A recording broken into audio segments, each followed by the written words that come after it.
Fertility, please welcome to the virtual floor Professor Claus Yding Andersen. Hello, everyone. I'm Professor Claus Yding Andersen, and I'm unfortunately not able to be in Manila at this point in time. So this is a recording. I'm sitting in Copenhagen. I hope that you will be willing to stay with me on board. It would have been very nice to be in Manila, and I hope to be able to do that one day. But for now, this will just be a recording. So I've been asked to talk about ovarian freezing of ovarian tissue from very young girls for fertility preservation. And obviously this is a delicate suggestion because this is ovaries which have not started to function in the girls yet. Do they work when we freeze them? Do they work when we transplant them?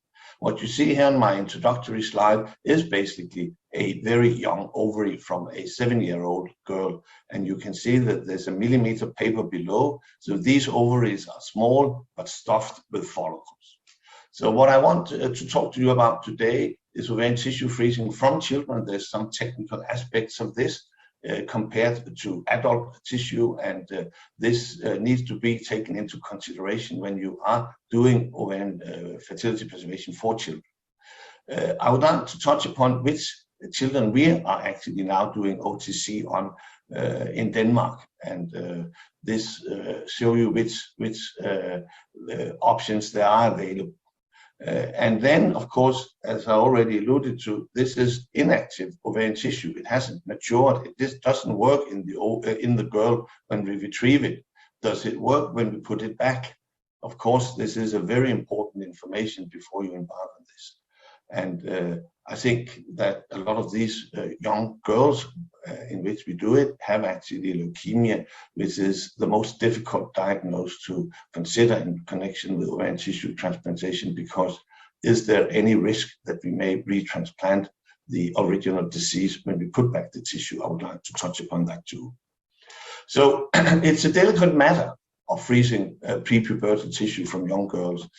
Of course, there is, if she has a severe cancer or a genetic disease, there is a risk that she will lose her fertility altogether before even being able to reproduce. And of course, we need to balance that against the risk that she is undergoing an invasive procedure. And in many instances, in these very young girls, we don't know whether we will be able to perform fertility restoration once she is adult and comes back and says, now I want kids. So all these things goes into this equation. I think that we are slowly moving towards that this is now a clinical option and we should offer it. These young girls obviously also want a family when they get old. And now the survival rate for cancers are very good. But if we do want to do fertility preservation in these young girls, the only option for doing it is actually ovarian freezing. The use for GnRH agonists to reduce the impact of high FSH on the ovaries is not really an option because they don't work. Or osteopexy, we can do that, but the benefits are doubtful. Cryopreservation of oocytes. It's not that we are unable to retrieve oocytes from these very young ovaries, but they are not very good, and often we are unable to make them to go to metaphase 2, and therefore it's also not an option to cryopreserve embryos. Therefore, ovarian tissue freezing is the option. So now let's already jump into how we are doing it here in Denmark. And you can see that this is the number of patients we have in 5-year age groups from 0 to 5 years and so on. And you can actually see that if we go to 15 and 20, we actually have 15%. So 1 in 6 patients in Denmark is very young girls. And indeed, they have an opportunity to get their tissue or to get their fertility back in adult life. Here's the different diagnoses that we use for ovarian freezing in Denmark. You can see that this is now 0 to 12 years, 13 to 15, and 16 to 18. And the diagnosis changes, and they basically change in parallel with the frequency by which these diseases occur in these young girls. And you can see from 0 to 12 years, this is primarily leukemia, sarcoma, and brain tumors. But you also see that down here on the left-hand side, there is genetic diseases, which is also a pretty large component. Even if we move to 13 to 15 years, leukemia, sarcomas, and then various other genetic diseases. But you can see sarcomas are very important in these young girls. This is the data from Denmark, and you can see the number of patients now subdivided into small age groups of 2 years. And you can see the numbers up here, and the blue ones are number of patients, and this is the number of pieces of cortex that we freeze. And you can see that the number of pieces is sort of 8 here, goes to 10, and then it increases when we get into the older age group. So indeed, it is mostly patients which are, let's say, about 14 years of age that really do acquire this. But from 0 to 2, we simply already have 20 patients. Our youngest was just 3 months old. And if you look at the ovarian volume, then it's interesting to notice that here from 0 to 2 years, it's just 0.5 ml. And then only very slowly it increases. And then when we get to 6 to 8, then it starts to take off. And then when you're in 16 to 18 years, you basically have an adult ovary. This corresponds pretty nicely to what has been published from Edinburgh in Scotland by Tom Kelsey and Hamish Wallace, where they show that the ovarian volume, this is all the available data in the literature.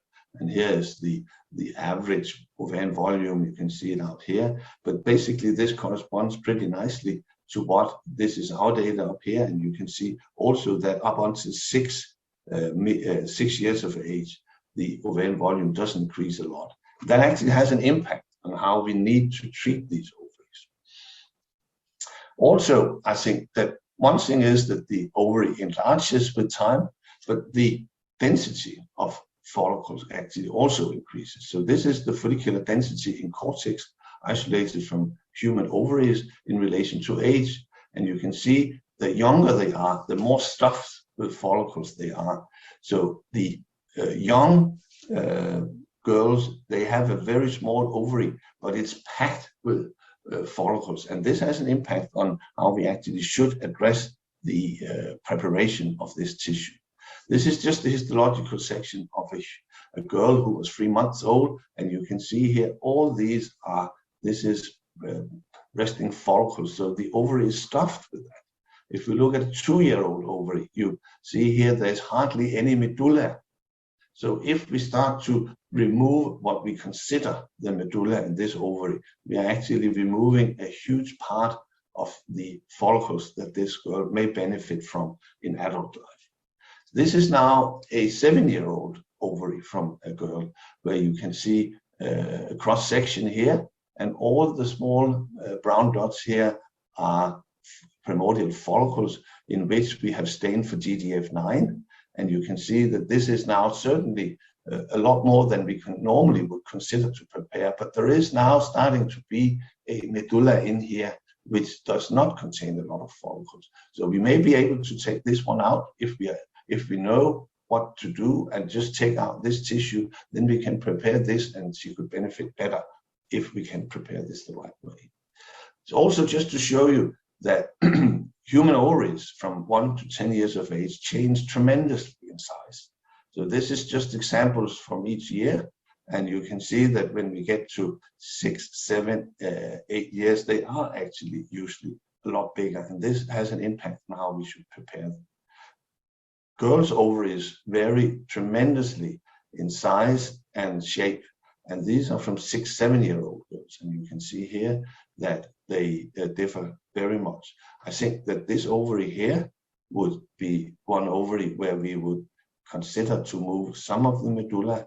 This ovary we would not. So this ovary we would prepare almost by just cutting it into half and then preparing small pieces of cortex or ovarian tissue, basically, because we haven't removed any cortex from it. So you really have to be aware of how you are going to prepare the ovarian tissue when you're dealing with children. This is just the process. Normally we have one ovary taken out, we prepare the cortical tissue. We prepare it in small pieces like this. We freeze it individually in ampules, and then we can sort out how many of these ampules as we want. So say we sort out 10 or 15, then we would sort them here in 3 different solutions and then replace them. We normally always replace them to the remaining ovary and then to a subperitoneal pocket if that's required. I just want to show you a video, small video here of this is our lab, and this is where it takes place. We have 1 ovary, which we have 2 people working on it, cutting it into 2 halves. And you can see here now that they are sitting with the scalpels very meticulously, taking away the medulla tissue slowly, just making sure. And here you can see now we have prepared it, cut it into pieces like this. And it's now ready to go into the cryoprotectant media. This is what's happening here. And then we will put it in the freezer. We will equilibrate it half an hour, and then this is ready, and now it's frozen and going into the tank. You can see we have double sealing here, and once we put this into the tank like this, everybody is happy. This is now minus 169 degrees, and this will last for a long time. So now, in contrast, this is a child's ovary. Have a look at this. She is just 3 years old. So a very tiny, narrow ovary where we now free hands again. We cut it open into 2 halves, and then we have a look at it and say, well, how does it look? And you will be able to see in a minute that there is hardly any medulla tissue present in these 2 pieces. You can see we just take out a very tiny part here, and then we leave it there. And there's hardly anything. So this is the 2 pieces we have prepared, hardly removed any medulla tissue. And then we make the pieces smaller. You can see we have a millimeter paper wrapped in plastic underneath, so we know how big the pieces we make will be. And then you can see that we usually in children make them somewhat smaller because they're stuffed with follicles. On the other hand, we need to be able to make sure that they're fixed against the underlying surface when we do it. And now the tissue is equilibrating in the cryoprotectant, and we continue from there on. So does this work when we transplant the tissue? We have now, for the first time, and we just published this last year, been able to evaluate a small cohort of 5-6 Danish children who were indeed pre-pubertal when the tissue was taken out. You can see here we have 6 and 14. We could hardly claim that she was pre-pubertal, but she went into the evaluation anyway. You can see the diagnosis is here. You can see the age of the girls. You can see the age at transplantation. So she had it to induce puberty. I'll come back to that. And you can see that this has now been frozen for 18 years. So that's pretty long. And here's the number of pieces we transplanted, how much this was of 1 ovary. And we now follow these girls after transplantation of the tissue to see how fast it recovered ovarian function. And I think that this is now the interesting graph, that if you look at the adult, so this is now representing maybe 80 patients, 80 Danish patients, where you see FSH is not moving a lot the first 10 weeks, and then it drops. This reflects that you have follicles which now start to secrete estradiol, pituitary feedback inhibit, and then you have a reduction of FSH. But the pre-pubertal girls, we did this later, so we didn't do the first few weeks because we knew nothing happened. But after 10 weeks, then their ovaries also respond to the very high FSH, start to have growing follicles that secrete estradiol, and it follows very nicely what you see in the adult tissue. And the same for LH, basically. So actually, it do appear that ovarian tissue, which were pre-pubertal when it was frozen, so from young girls, when you put it back in an environment with high FSH and LH, the follicles simply respond to that by growing exactly as if this was from an adult woman, which is, of course, very good news for all the children that we have been doing so far.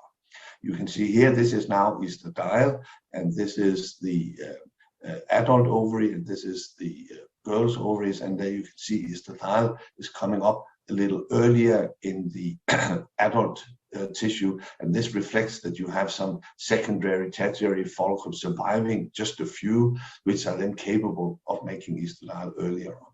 This is just, we had AMH on a few of these patients which were transplanted, and you can see that fits quite nicely, that at around week 10, 15, the follicles reach a size where they secrete sufficient AMH for it to be visible. And then you have follicular development, and then a few weeks, a month or two later, she have her first menstruation. We have used this to induce puberty. So this was a girl where the tissue was removed when she was 9. She came back when she was 13 and had postmenopausal levels of FSH. We transplanted 2 out of 10 pieces to her, just in order to induce puberty. She was a young girl who just wanted to be similar to her schoolmates, and she actually achieved what she wanted. She had development of Tanner stage, but of course she had a pretty poor development of the uterus due to high transplantation. This was done previously. We were scooped a little bit by the French group, who actually did the same thing, induced puberty by using ovarian tissue from a girl with sickle cell anemia. And you can see here again that FSH came down as they transplanted the tissue and estradiol came up. So this is one option. If these young girls want a natural puberty, you can actually use a little bit of the ovarian tissue for that. You don't compromise their fertility later on by doing that. So can we improve transplantation? I think that we have now demonstrated for adult tissue that the freezing procedure is pretty effective. I think more than 90% of the follicles actually survive the procedure. But when we put it back, this is where we have our issues. This is where we have only very poor survival of the follicles due to ischemia, reperfusion injury, because they are just put back. There's no reanastomosis or anything. So we had an opportunity now to look at women in the Danish cohort, and this has now just been published a year ago, or not long ago at least, where we divided the group of patients which we had information on in those which were postmenopausal when we transplanted the womb tissue. So this was 51 women, and those who were not menopausal, we considered those below 40. 40 is arbitrary. But often you will see these girls that they may have an FSH rise because there's no follicle in the transplant just around that time. And then there's another follicle coming and it falls back. So they're still not really postmenopausal. The interesting part between these two groups were that they were significantly different. These were older. So in theory, you would expect this to do poorer than this one.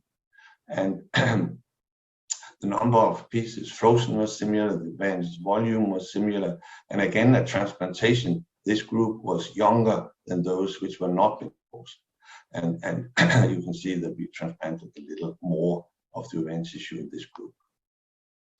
But if we follow the return of FSH and LH after transplantation, this is where it becomes interesting, because the menopausal obviously had very high levels of FSH. So this took quite a while. And as you saw on the previous slides, nothing happens the first 10 weeks. And then by week 20, 25, you come back. And of course, those which were not menopausal didn't have high levels of FSH. This remained at the same level. And then they merged here at 20 weeks. The same for LH. Now, the interesting thing comes around, and that is, of course, estradiol. Because in those which were not menopausal, we had a constant level of estradiol. They were still having a little bit of ovarian reserve. They had follicles developing. So they had estradiol in circulation. That didn't happen in the group which were menopausal because there were no follicles left. And that is very important, because if we now look at these two groups and look at the frequency by which we can detect an increase in AMH in these two groups. So when did AMH increase after transplantation? In the first 6 months. Actually, we could only detect that in 41% of the cases when they were postmenopausal. Whereas in the non-menopausal group, actually 2/3 of them ended up having an AMH increase. So this suggested that they had better follicular development. And this is now interesting because they were the ones who had estradiol around. And if we look at what estradiol is doing to new vessel formation and so on, it appears that estradiol is very important estradiol induces endothelial proliferation and mitigate the classical estrogen via the classical estrogen receptor, which is actually now expressed on the endothelial cells. Estradiol increased VEGF expression and acceleration of endothelial recovery by estradiol treatment after arterial injury is associated with VEGF expression. So it looks as if, and this is information we've had for many years basically, that estradiol is very important for having new vessels and revascularization, and obviously those which are not menopausal will have that. So we are now embarking on a study where we want to test the effect of estradiol. So those which are menopausal, we will increase the levels of estradiol in order to facilitate transplantation. So I'll just finish off by showing you the effect of first-line cancer treatment on the ovarian reserve in very young girls under the age of 18. So these are those which had chemotherapy before they had tissue removed and they had no treatment. And you can see that this is now mainly leukemia, and it's sarcoma, and it's Hodgkin's disease, and various others where they had already had treatment before. So the interesting part is, how much do we destroy of the ovarian reserve by waiting until they have had chemo? And what you see here is that the follicular density is absolutely similar between these two groups. There's no difference in age relation here. If we look at the ovarian volume, we're only isolating the cortical tissue. So if the ovarian volume is reduced, we also reduce less cortical tissue. And it do appear that those which had treatment before have a lower volume compared to those which did not. If we calculate that, then it do turn out, and then the estimated ovarian reserve due to the reduction in ovarian volume is accounting for 10% loss in 2 years, slowly increasing to 70% when she's 18. But 70% is still a very good ovarian reserve to have frozen if you are a young girl. So the implication is that we can wait until after the first round of chemo, and this will appear to be of importance. Because if we look at leukemia, excuse me, this is a study from the Belgian group with first author Marie-Madeleine Dolmans, where they looked at patients who had a diagnosis of CML or ALL. And then they looked for qPCR results. And you can see that 2 out of 6 had positive results, 7 out of 10 had positive results. So, but qPCR is extremely sensitive. So what happens when you transplant this to nude mice? Then from the CML group, 0 out of 6 had a relapse, but 5 out of 12 actually had it with ALL. So this is a first very important warning. Make sure that these ALL patients, you have to treat them in a very specific way to avoid, to be sure to avoid transplantation of the original disease. So this was the conclusion was from their side that the introduction of malignant cells is a reality. What can we do to it? Well, we did another study which came out a few years later, where we took all the Danish patients at that point which had a diagnosis with leukemia. 9 had deceased, 1 has immigrated, so we were left with 25. These 25, we had ethical approval and informed consent from the patients to take and transplant to SCID mice. And you can see here, after transplantation, lots of follicles, and they looked all right. And the interesting part is now the results, because we had 11 with ALL. They were in complete remission. So they had had chemotherapy at the time of ovarian tissue freezing. If we looked at macroscopic disease, we couldn't see that in any of those mice. If we looked at immunohistochemistry, we couldn't detect that. qPCR detected it 1 in 3, 1 in 1, 2 in 3 with these diagnoses. But the qPCR after grafting was 0. So we were unable to detect it after grafting, and we were unable to detect any macroscopic disease in these animals, suggesting that the procedure done with the Danish tissue was safe. So what was the difference? Actually, I think that the difference was that the patients were all in complete remission. Complete remission means that they have no circulating malignant cells, and this is of course what we detect. But we have also shown from first data that if you do give them an induction cure and they get to complete remission, they don't lose a lot of their ovarian reserve. This means that if you are going to freeze ovarian tissue from patients with leukemia, you wait until they are in complete remission. And then you have lost a little bit of their ovarian reserve, but not a lot. And then you take out the ovarian tissue. And then the chances to be able to transplant it is just a lot better. So I think that most people around the world is now using this information to treat leukemic patients after full remission. And actually, it is now in December last year. You can see we made a short review of what has happened since then. And there's now actually 15 women with a former diagnosis of leukemia who have been transplanted, and there's several live births in this cohort, and there's no relapses. So the really important thing is that if you take care and make sure that there is no markers present in the tissue you transplant, and you have done it when they're in complete remission, you can probably do it. So this is now slowly moving, which I think is also very interesting for this group of patients. So in conclusion, it's feasible to freeze ovarian tissue from children.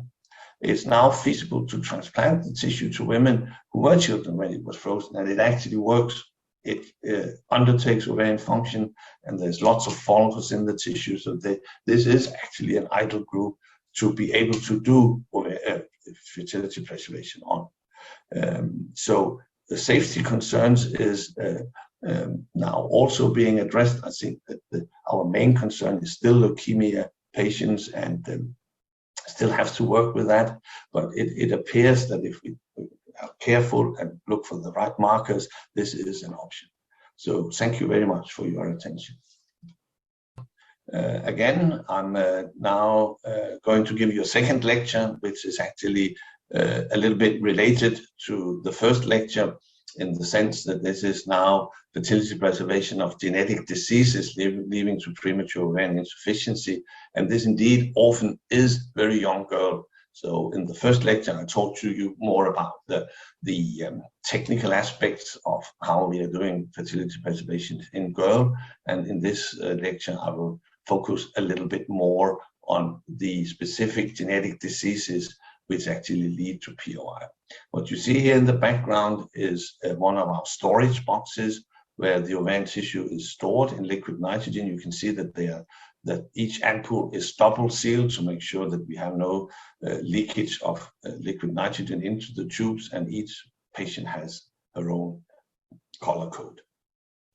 So what I want to talk to you about today is now, premature ovarian insufficiency happens in those who have a genetic disease, but indeed it do also happen in normal women who actually then enter menopause before the age of 40 for unknown reasons.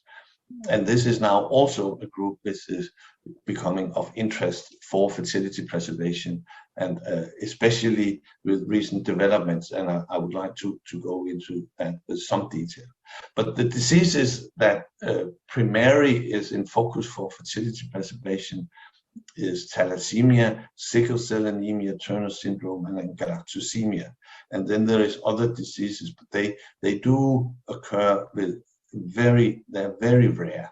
And actually it's you need to be very well qualified to know that each of these diseases may actually lead to fertility, reduction of fertility. So but let's try and have a look at that. All right. So what you see here, and you have perhaps seen that from my former presentation, is an ovary which has been prepared for cryopreservation. So you can see that each of these are just 1 millimeter thick. They are up. This is from an adult woman. This is now 5 times 5 millimeter. So one ovary leads often to 25 pieces of tissue, which we have an opportunity to transplant as we wish to do. So let me just jump into it and say here you can actually see that this is the Danish cohort, and here we have those which have received ovarian tissue freezing with rare genetic diseases.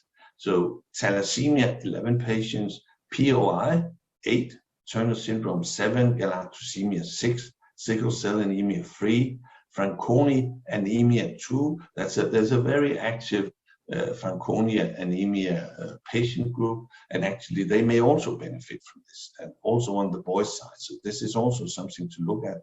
And then these are extremely rare diseases. I think that the XY phenotypic girl, we have 2 of these. I don't think actually that this will ever, we don't have oocytes in there, so this is basically not going to happen.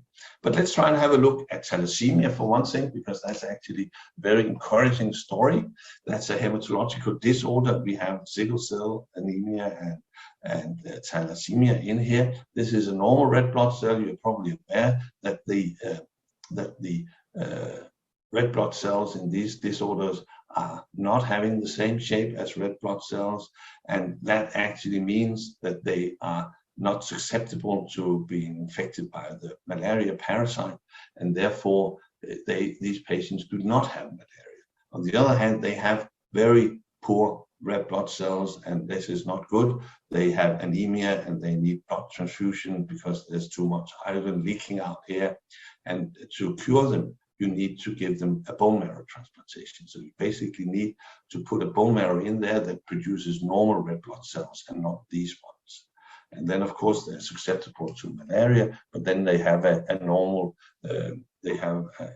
transport of oxygen and so on. In Turner syndrome, you can have this is in the pure form is an absence of one X chromosome. You can also have mosaicism, where you have a mixture of X0 cells and XX cells.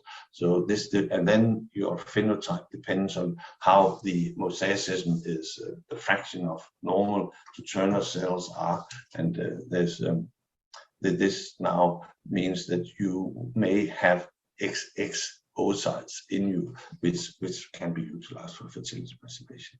And there's various other variants of Turner syndrome, and each one of these needs to be considered in the context of fertility preservation. If you look at galactosemia, you can see that this is now an inability to convert galactose. Lactose can be split into glucose or galactose, and then galactose can be via this enzyme converted to glucose and then used for energy consumption. If you have galactosemia, you have a defect in the galactose 1P urine transferase, which means that you are unable to accomplish this, and therefore we don't know actually the reason, but then this leads to infertility. So let's have a look at these 3 different diagnoses. First, thalassemia. You have malaria in the Philippines, I know, and you probably to some extent have thalassemia, but perhaps not as prevalent as in many other countries in the Far East, China and Southeast Asia. And you can see here that there's many areas where you have malaria, but there's the thalassemia is sort of mainly here around the Mediterranean Sea, West Africa, and then right across into India. So this is a huge group of patients, and it is considered that there's around 300,000 to 400,000 children born yearly from this. And of course, a lot of these people will not have the means to be able to treat it. So this is of course not too good. And the iron overload which these patients experience, they actually have a negative impact on the ovaries indeed. And if you want to radically do something to this disease, they need a new bone marrow, which means that the patient needs to get rid of her own, which in most cases means that the ovarian reserve is also destroyed. So if they are going to have bone marrow transplantation, they should have tissue taken out before that. The beauty of this is that when we want to transplant it, there's absolutely no risk of transplanting malignant diseases, and we can actually do that. And some people have now started to consider that if you are going to have bone marrow transplantation, then the risk of you becoming infertile is sometimes between 95 and 99%, so a huge risk. And instead of just taking one ovary, you may want to take out 2, and then after bone marrow transplantation, you're transplanting a little bit of the ovarian tissue to let her have her own puberty, and she can have use the just to have normal ovarian function. This is a study we published just only last year, where we looked at 18 different cases. The last 4 is sickle cell disease, and these are bone marrow transplantation. You can see we had input from Melbourne, and we also had some input from Leeds in the UK. The age is low, young girls. The ovarian rate is pretty low, and here you can see the density of follicles in the tissue, and this is very high density. So there's a lot of follicles in this ovarian tissue. If we plot this and say the red angles are thalassemia, this is sickle cell disease, and we plot this against the 95% confidence interval that we are able to define by our cohort of normal patients or patients with other diseases, you can actually see that the thalassemia patients all fall within the 95% confidence interval, as do the sickle cell anemia. So when they're young, before the age of 15, 16 years, the severeness of the iron hole is not manifested in a reduced ovarian reserve, which is really good in the connection with fertility preservation. If we start to look at the morphology of the follicles in the ovaries, so these are different patients, and actually if we judge them by their morphology, they do come out as normal. They are looking very good. So that's a first good sign. If we then start to look at different granulosa cell specific markers, oocyte-specific markers, and see how they compare to a normal control, which is now here 14 years, thalassemia, and sickle cell disease, you can see that they more or less, for GDF9, which is an oocyte-specific correlate, BMP15, an oocyte-specific, PAB-A, which is granulosa cell, staniocalcin-2, and IGF binding protein 4. They come out more or less the same, indicating that the follicles present in the thalassemia ovaries and sickle cell disease ovaries are functionally all right. We have had an opportunity to look at the follicular fluid content of various hormones from these patients. So this is now ovaries which are completely unstimulated, where we just suck out small volumes from follicles which are 4, 5, 6, 7, 8 millimeter in diameter, and then we have measured estradiol, testosterone, AMH, inhibin A, B, and activin B. And the interesting thing here is that it now turns out that inhibin A is significantly elevated in the normal group compared to the thalassemia group, and indeed also the activin B is significantly increased. And this is very important. This has actually not been described before, because activin B is a regulator of iron metabolism.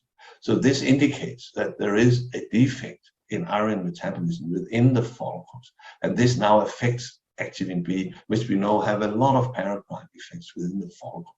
So here we may have a picture showing why some of these ovaries or follicles don't work optimally. So this is interesting. So does it work when we transplant it back? I think that this is now really a beautiful story that really is putting a lot of positive vibrations into this field. So this is a young girl from the United Arab Emirates who had suffering from the major thalassemia. She had her tissue frozen in 2001 in Leeds when she was just 9 years old with Roger Gostin. She had bone marrow transplantation, and she received total body irradiation and immunosuppressive chemo using busulfan and cyclophosphamide, so there was no activity left in that ovary. In 2015, she wanted the tissue back. They weren't able to do that in Britain, so she came to Denmark with the tissue. We transplanted it back, and she conceived shortly or a year after, and this was now the first child being born from ovarian tissue that were pre-pubertal when it was frozen and then transplanted to an adult woman. And what you see here is the hormonal characteristics of this girl. She had very high levels of FSH before it was transplanted, and then FSH drops. There was a small peak here, then it came down. You can see AMH is here, and then it goes up. AMH goes up and follicular development happens, and this is where the oocytes were taken out, and she now had her first pregnancy. You can see those 5 pieces of tissue is all we replaced to her. So, but they were taken out when she was 9, so they were stuffed with follicles. And this is the operation, the laparoscopy, where we have positioned the tissue. So the interesting part now is that she goes home, she has a baby, and she comes back 2 years later to the Sarah Matthews, the doctor in Harley Street in London, say, I need another baby. She had IVF and actually had another baby. And this is what you see here, the father with the 2 babies. And now, just this year, just actually this summer, she comes back to Sarah in London and says, you know, I'm now spontaneously pregnant. She have now had her 3rd baby. And she actually still have 3 pieces of cortex in the freezer, which she can utilize when these first 5 ones stops working. And I just think that this story very nicely illustrates that these young girls have an enormous potential. And somehow we got it right with this girl. I think there's a lot of things we need to learn in order to do this right. But when we do come around, when we do understand things in more detail, there is a huge potential here. We have looked at Turner girls with Turner syndrome. We have 15 girls, which were between 5 and 22 years. They were included, and we compared them to 42 controls. And we actually did this with Evelyn Telfer and Richard Anderson and the group in Edinburgh, and we also included Deborah Cook from Melbourne. So this was a collaborative study. And again, you can see here we have now have Turner syndrome, we have also thalassemia, sickle cell anemia. So the blue ones are Turner. And you see that there's a few which are in the lower part. This is again 95% confidence interval, but there's also quite a lot which are actually nicely situated in here. So this means that those patients are still these Turner patients may still benefit from having fertility preservation. If we look at their follicles, it's a more diverse picture than the thalassemia group. Here you can see that some of these follicles don't look very good. They are undergoing atresia. They're not happy. There's also patients here who have normal follicles to look at, but some of them are not good. So part of their follicles are not doing well. That's important to realize. We also looked here for we looked for AMH expression, GDF9, BMP15, oocyte-specific markers, IGF-BP4, PABA, and stannocalcin-2. And if this is now a pure Turner syndrome patient, this is a mosaic Turner patient, 14 years old, 17 years old, and this is a controlled normal girl who is 10.5 years old. But it's not that they're coming out exactly with the same strengths across these panels, but it do look as if there is follicles in these Turner syndrome patients which are capable of providing normal fertility. So we also did measurements on the follicular fluids in this group of patients, and we only have 8 which we have collected here. And the interesting part is that if we look at AMH, and now please consider this is nanograms per mil. So this is now, you have to multiply by 7 to get it in picomolar. So you can see that that is a small group of 4. So this is half the follicular fluid samples from Turner patient group patients, which have a concentration of around between 25 and 30,000 picomolar. So here's massive amounts of AMH, much higher than we see in the normal group. Is this a consequence of Turner syndrome? Maybe it is. We need to look more into this. And of course, this is interesting. Perhaps this is now follicles where the oocyte is a Turner X0, 45X0, or something else is going on. So, but some of these patients have endocrinology, which we need to understand better. And here you can see inhibin B, which is more a normal picture. We have one outlier here, but we also have that here. But AMH appear to be a little differently regulated in these patients. We also had a look at the AMH profile on Western blot between Turner patients and normal patients, and they come out pretty similar. It's difficult to see the huge difference here in between, but the levels may be different. What we also did at one point was to have a Turner. She was 18-year-old and she was mosaic, and the doctors came back and said that they could see antral follicles on ultrasonography. So what we were doing was that we actually looked for oocytes, immature oocytes in the surplus medulla tissue. We found actually 31 from this patient, which was pretty good. 6 were dead, 25 was alive. We tried to do IVM and ended up having 5 oocytes, which went into metaphase 2. And obviously, this is something that you need to do whenever you're freezing ovarian tissue from these patients, because if you are able to make metaphase 2 oocytes, this is an additional source of fertility preservation in this group, and obviously they could benefit, and you could even do PGTT A to see if these oocytes are all right before you transplanted a blastocyst, if it was able to sustain that. So I think there's no patients who have been transplanted with ovarian tissue with a diagnosis of Turner, so we are unable to know how much fertility it will provide, and we need to show that. But of course, if we don't store the tissue, we will not get the experience. And I just think it is very important for us to be flat honest to the patients, to say there's been no one who have had tissue transplanted. Our best estimate is that there should be some kind of fertility and at least some endocrine activity in the tissue we replace to you. But we'll have to wait and see. But this is important to realize.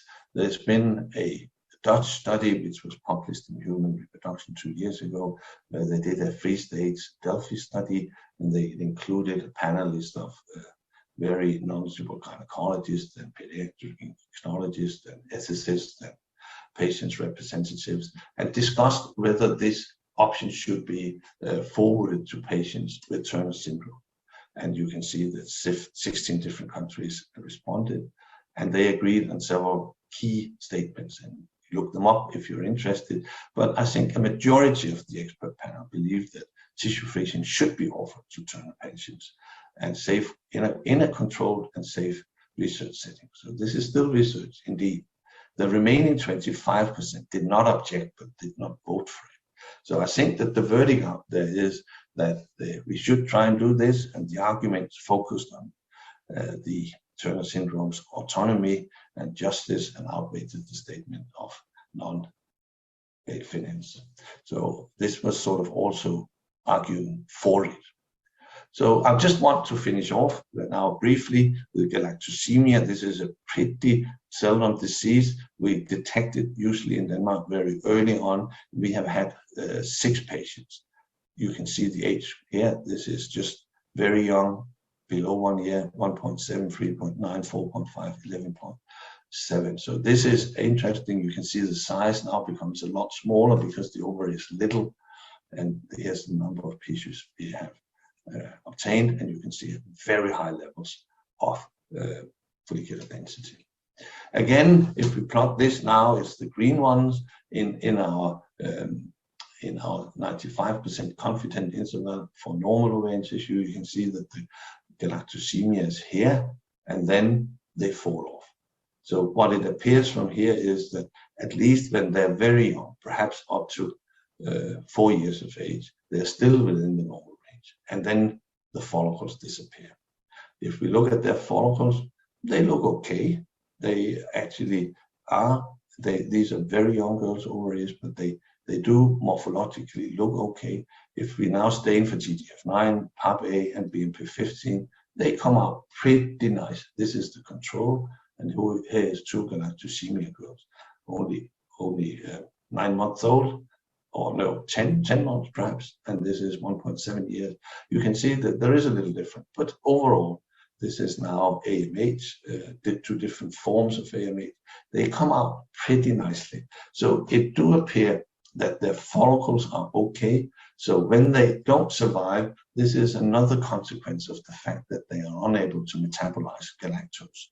So it's not something to do with the follicles, but rather the environment that these follicles now develop into, which may suggest that these women could benefit from this when it's transplanted, because they won't disappear very fast, and then you need to be following this girl very early on when the tissue is transplanted. So now, I would like the very last bit, I hope I still have time for that, is the premature ovarian insufficiency patients. And I think that these years, we are now experiencing a huge increase in our knowledge on the genetic loci that predispose for POI. There's just been a paper in Nature in 2021, which I happen to be a very small part of, where 290 genetic loci was determined, which advanced the age of menopause. And once you get to know all these different loci, you will be able to predict the women who have a risk of entering menopause too early. And if they do come around your fertility clinic when they are in the late 20s, early 30s, and you are able to make a genetic test and say you run the risk of entering POI too early, you actually have an option to secure fertility and endocrine function earlier in this group of patients. And I mean, it may be that you want just to do mature oocyte freezing, but you could also consider to freeze some ovarian tissue in order for them to maintain endocrine environment after the age of 40. So this is now becoming more and more an option, and I think we'll hear a lot more about that in the coming years. So premature ovarian insufficiency is a diagnosis which will be a lot better to predict earlier on. In Denmark, we have now already done 8 cases in women who were eminent POI. So they were girls with an age from 18 to 27, had a normal FSH, but they had a family history of POI. And perhaps their MH was declining a little bit too fast, and they came around to ask for fertility preservation. And then this was combined with ovarian stimulation and oocyte vitrification of mature oocytes, combined with a piece of ovarian tissue being frozen. So this is now also something to consider in this group of patients. So I'll just put out the conclusions here. And ovarian tissue is freezing is the only fertility preserving option for young girls with genetic disease. There's usually too few mature oocytes for them to really benefit from this. Ovarian tissue frozen before puberty result in healthy babies, and this has been demonstrated with both thalassemia and sickle cell disease. So that's very encouraging for this group. It may be in connection with mosaic Turner syndrome patients. They may be a little older, 15 to 18 years. There, it may be an option to try and do IVM in connection with ovarian tissue freezing. I think that girls with galactosemia, their follicles appear to be okay. They are present in huge numbers in early years of life, and there is an opportunity to freeze it there. Obviously, this is now early days. They are still not, they haven't reached an age at which they would come and require the transplantation of their tissue, and we'll have to await that before we know whether this will work out all right or not. And POI, of course, is also an emerging issue, as we talked just recently about, and I think that this needs to be taken into consideration. So thank you for your attention. This is the people in our lab. There's a whole range of people from different parts of the world. They're doing